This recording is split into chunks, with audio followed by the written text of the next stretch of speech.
Nous, on est riches parce qu'on est en train d'appauvrir l'Afrique, de nouveau, l'Amérique latine, l'Asie. Nous sommes nous les responsables de ces millions de morts.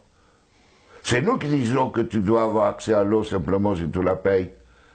Que je t'amènerai l'eau si je suis rentable. En Afrique, c'est nous, c'est pas eux. Eux, ils étaient capables de le faire en communauté. Et donc, à l'heure actuelle, il faut se dire que les guerres qu'on est en train de faire, c'est quoi? C'est parce qu'ils nous ont attaqués. Qui? Quand Sarkozy a bombardé la Libye, aucun Libyen n'avait attaqué la France. La France n'avait pas été bombardée par personne. Et nous, et quand les Américains ont bombardé Bagdad ou l'Irak, parce que c'était l'ennemi du mal,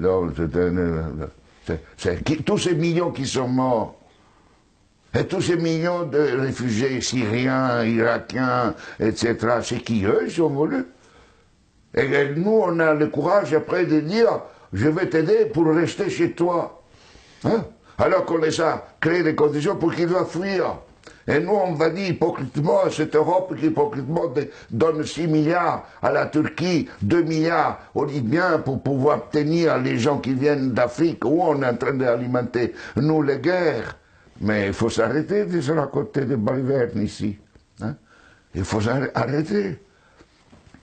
La guerre ne se fait plus parce qu'on tue l'ennemi.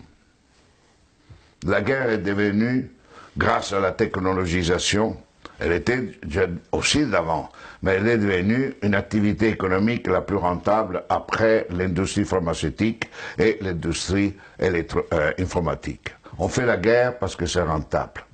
Et malheureusement, si nous ne changeons pas nos dirigeants, et nous-mêmes, hein, dans le sens pas individuellement, mais les systèmes de valeurs fondamentaux, la sécurité nationale qui explique la guerre, la souveraineté nationale, l'appropriation privée du vivant, etc. Tout ça, on fera la guerre. On fera la guerre, pourquoi? Parce que pour cela deviendra une activité de plus en plus rentable. D'ici quelques années, si vous éliminez la guerre, le PIB mondial chutera, d'après le système dominant. Elle ne chutera pas si on est dans un autre système. Au contraire, la guerre, la disparition de la guerre sera une source de richesse. Mais c'est pour cela que les dominants à l'heure actuelle ne veulent pas réduire les armements, ne veulent pas réduire les occasions de guerre. Parce qu'imaginez-vous la France sans la guerre. Que serait comme économie? Imaginez-vous les États-Unis sans guerre, deviendraient les pauvres. Dans des économies pauvres. Donc aujourd'hui, on est entré dans une phase où on fait la guerre parce que c'est rentable. Et vous n'aurez aucun dirigeant actuel du monde qui arrêtera la guerre, parce qu'il sera crucifié, parce qu'il sera lapidé, parce qu'il va contre la logique. La guerre fait augmenter le PIB mondial. La guerre permet la croissance économique. Et on suppose que si on fait la guerre, on augmente la création d'emplois chez nous, non?